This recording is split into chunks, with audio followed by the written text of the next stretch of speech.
Market थोड़ा ऊपर इस तरह से हल्का हुआ, नो डाउट। ब्रॉडर मार्केट भी अगर आप देखें फ्लैट ही कारोबार कर रहे हैं, ब्रेथ में रसाकसी का माहौल देखने को मिलेगा। लेकिन जिस तरीके से हाई साइड से फिसला बाजार आज, स्वाभाविक सी बात है, काफ़ी रैली हो गई थी, तो कोई चिंता का विषय नहीं है। और साथ ही अब आगे क्या देख रहे हैं आप, कौन से लेवल से इंपॉर्टेंट, कैसे अप्रोच करें इस मार्केट को? देखिए, इस मार्केट में स्ट्रैटेजी लॉन्ग रहने की है। अगर आपने या तो 25-450 पे पार्शियल प्रॉफिट बुक किया वो ठीक है, बाकी की पोजीशंस को अगर आप चाहें तो अपने स्टॉप लॉस का ट्रेल करके, अब आज का लो है 25,350, कल का लो था 25,250 अब तक तो हम उस लो के ऊपर ही हैं। तो चाहें तो 25,250 के ट्रेलिंग स्टॉप के साथ बने रहें। आज की क्लोजिंग देखते हैं श्रेय, आज आखिरी के आधे घंटे में हम डे लो पर बंद होते हैं या नहीं। अगर हम डे लो पर बंद हुए तो शायद फिर 1-2 दिन की प्रॉफिट बुकिंग आ जाए मार्केट में। लेकिन अगर हम डे लो से ऊपर बंद होते हैं, अगर हम 25,350 के ऊपर बंद होते हैं, तो फिर वो टेक्सचर साफ रहेगा, क्योंकि फिर आपको एक और हायर लो का एक आराम से कॉन्सेप्ट मिल जाएगा। 25,500 के ऊपर बड़ी वाली तेजी होगी। मेरा व्यू अभी भी यही है कि कुछ घंटे का कंसोलिडेशन, अब दिन के बजाय घंटों की बात होती है, कुछ घंटों का कंसोलिडेशन हो सकता है, 1-2 दिन का कंसोलिडेशन करेक्शन आ जाए, उसके बाद वो बड़ा वाला ट्रेंड जो है वापस टेक ओवर करेगा और वो 25,800 से 26,000 के करीब का जो मैं इस मंथ के एंड का एक व्यू लेकर चल रहा हूँ वो इंटैक्ट है। लेकिन तब तक नई एंट्री ना आप सिर्फ गिरावट में करें। आज सुबह जो हमने एक जोन की बात की थी, हालांकि अब तक उस जोन में आया नहीं है, लेकिन अगर आ जाए, आपको मिल जाए, आई थिंक हमने 300 से 350 की बात की थी, 346 तक आया लेकिन ज़्यादा टिका नहीं वहाँ पर। तो वहाँ पर मिल जाए तो फिर एक सपोर्ट होगा आपका 25,250 से 25,300 का। तो 25,250 के स्टॉप के साथ आप चाहें तो फिर उसमें थोड़ी सी बाइंग करें। रेजिस्टेंस जोन आपका 25,450 से 25,500 का है, जो आज का सुबह खुलते ही एक हाई भी था 25,450 का। बैंक निफ्टी की जहाँ तक बात है, बैंक निफ्टी अभी भी एक शेड बेटर है, लगातार इसमें बाइंग हो रही है। यहाँ पर 55,500 ये एक सपोर्ट रहेगा आपके लिए, और करीब करीब 55,800 ये बैंक निफ्टी पर एक आगे जाकर रेजिस्टेंस बनेगा। हम ऑलमोस्ट बीचों बीच हैं, लेकिन खैर जो भी है, अभी मार्केट में ट्रिगर पॉजिटिव ही है। अनुज, निफ्टी बहुत ही स्ट्रॉन्ग, स्टेबल और आखिरी का आधे घंटे का प्राइस मूवमेंट दिखा रहा है कि बुल्स अपनी रत्ती भर अगर आप देखें तो जो है वो ज़मीन छोड़ने को तैयार नहीं है। कल के लिए व्यू अनुज? बिल्कुल विरोध, देखिए हमने बात की थी 2 बजे कि शायद आखिरी के आधे घंटे में आपको एक और पॉजिटिव मूव दिखाई देगा, और कुछ नहीं तो सिर्फ यूएस फ्यूचर्स को कैप्चर करेगा मार्केट। इंट्राडे में जो डिक्लाइन आई वीरू, वो प्योरली एक्सपायरी की वजह से आई। सेंसेक्स की जो वीकली एक्सपायरी थी उसकी वजह से थोड़ा सा, लेकिन मोमेंटम मार्केट में बहुत स्ट्रांग है। देखिए Dow futures 350 point, Nasdaq futures 250 point, तो स्ट्रेंथ तो है बहुत ज़्यादा। अच्छा, एक और इंटरेस्टिंग चीज़ देखिए, आज का लो देखिए आप 25,329, और आई थिंक मार्केट क्या आपको ब्यूटीफुल ट्रेड प्रोवाइड कर रहा है। आज सुबह भी हम जो एंट्री जोन था हमारा 25,300 से 25,350 का था, कि जहां खुले 25,450 वहां एंट्री मत करिए प्लीज, वहां पर आप फंस सकते हैं। लेकिन 25,300 से 25,350 का अगर आपको जोन मिलेगा तो वो एक शानदार अपॉर्चुनिटी होगी। और 25,250 का स्टॉप रखिए। एक और चीज हो गई, आज फिर हायर हाई और हायर लो बन गया, तो अपनी पोजीशन को कैरी करिए। निफ्टी में पोजीशन कैरी करिए, निफ्टी बैंक में पोजीशन कैरी करिए, मेटल्स में अपनी पोजीशन कैरी करिए। अब ये समय है मार्केट में थोड़ा सा रिस्क को एक्सटेंड करने का, क्योंकि अब ये रिस्क ऑन रैली चल रही है और एक ग्लोबल रैली भी है। हायर हाई, हायर की स्पेलिंग थोड़ा ठीक कर दीजिए, हायर हाई और हायर लो बना। और अब निफ्टी के लिए नया ट्रेलिंग स्टॉप लॉस होगा करीब करीब 25,325 पर, जो आज का लो था बेसिकली। अब 25,250 से अपने आप ऑटोमेटिकली उसमें 75 पॉइंट ऐड हो गए, 25,325, और बने रहें बेसिकली। ये मेरी एक स्ट्रैटेजी रहेगी मार्केट पर। सबसे पहले चलते हैं अमेरिका, क्योंकि वहां पर पावेल साहब ने मच अवेटेड ब्याज दरों में इस साल पहली कटौती दी है। किन हालातों में ये कटौती दी है और आगे क्या कहा है सर, ये बताएं। पहले क्या हुआ है वो समझ लीजिए। कल अमेरिका में उम्मीद के मुताबिक 1.4% ब्याज दर घटी, और सबको पता था कि 25 बेसिस पॉइंट का कट आएगा, वो आया भी उम्मीद के मुताबिक रहा। पहली अब 4.25, 4.5, 4.25% की रेंज में ब्याज दरें आ गई। इस साल पहली कटौती हुई है। दिसंबर तक इसी साल 2 और कटौती की उम्मीद है, ये उनकी स्टेटमेंट से आता हुआ दिखा है। लेकिन हाँ, अगले साल 2026 में सिर्फ एक रेट कट मिलेगा, ज़्यादा नहीं। तो जो कुछ होना है एक साथ हो जाएगा, उसके बाद शायद समय लगे। क्यों काटा है रेट, ये समझना जरूरी है। रेट काटने की 2 वजह होती है, एक ग्रोथ को लेकर चिंताएं हों, और दूसरा बेरोजगारी को लेकर चिंता हो। तो कल पावेल साहब ने रेट काटने के पीछे ग्रोथ की चिंता को नज़रअंदाज किया। उन्होंने कहा कि भाई मुझे ये लगता है कि बेरोजगारी जो बढ़ रही है, जॉब मार्केट में जो टाइटनेस है, नौकरियां कम है, उसकी वजह से मैं काट रहा हूँ। हालांकि मुझे वो डर है कि महंगाई बढ़ेगी और महंगाई कंट्रोल में अभी भी नहीं आई है, लेकिन नौकरियां होना ज़रूरी है।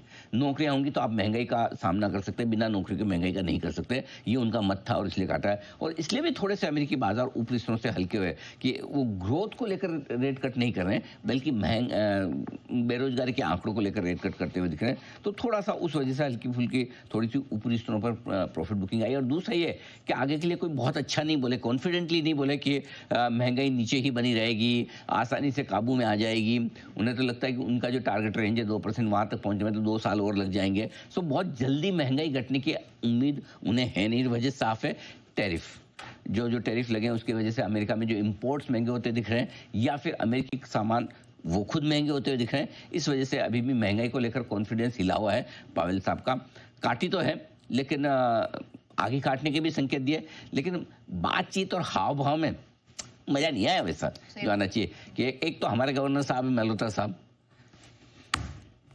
काटते भी दमदार, बोलते भी दमदार, लेकिन वो भी क्या करें, पावेल साहब भी क्या करें, उनकी इकोनॉमी ऐसी है तो बोल भी नहीं पा रहे, चाहे तो ना बोल पाए। और अच्छा, साल उन्होंने प्रेशर भी तो झेला है। और उनके प्रेसिडेंट भी वैसे हैं। हमारे मल्होत्रा साहब के लिए इकोनॉमी भी मजबूत है, प्रधानमंत्री भी। तो शायद दोनों फर्क है, देश की इकोनॉमी का, देश की लीडरशिप का। वहाँ पे वही फर्क वही है, दो बड़े सेंट्रल बैंक के हेड्स के बीच में। तो ये हुआ है कल अमेरिका में। सो ठीक है, अब रहा सवाल हमारे लिए क्या, सानू की।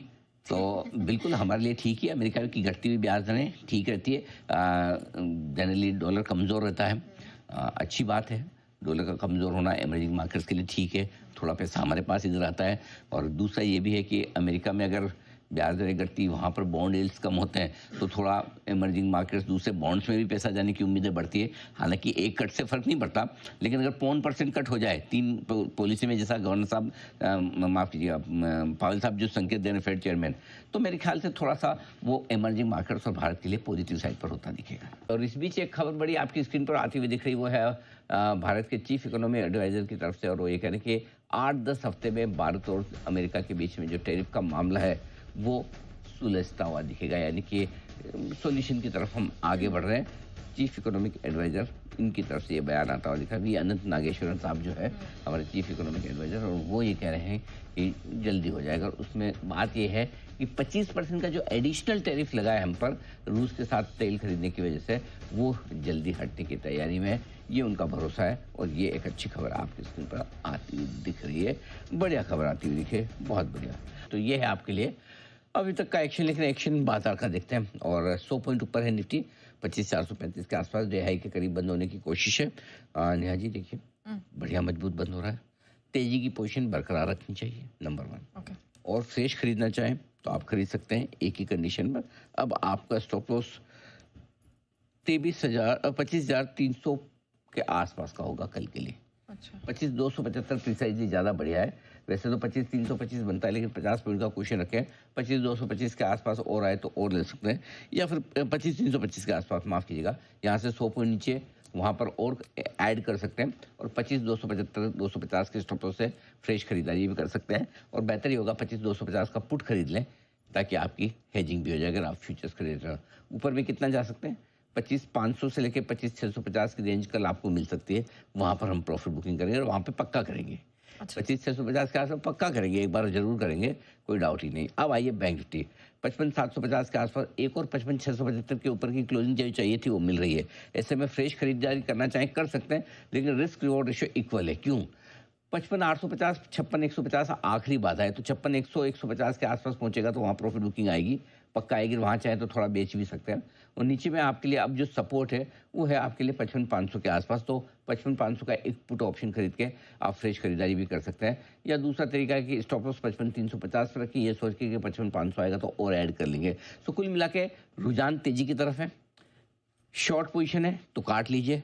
और आपको याद होगा 4 दिन से 5 दिन से एक चीज़ मैं आपको बोल रहा हूँ, और वो ये कह रहा हूँ, जो आदमी पहले स्टॉप लॉस पे शॉर्ट नहीं काटता है, जिस समय आपका जो भी प्राइस में आपने शॉर्ट किया और डिसिप्लिन के तौर पे जो स्टॉप लॉस होता है, तो फिर ये मान के चलिए कि आपका जब शॉर्ट कटेगा तब मार्केट का टॉप बनेगा। करेक्ट।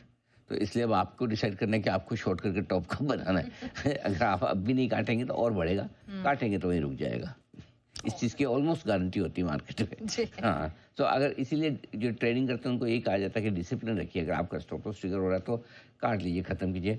अगर नहीं काटेंगे तो ज़्यादा तकलीफ होगी, एक नुकसान ज़्यादा होगा, दूसरा जहाँ काटेंगे वहीं से रिवर्सल आएगा। This is how the life is, can't help it. Done.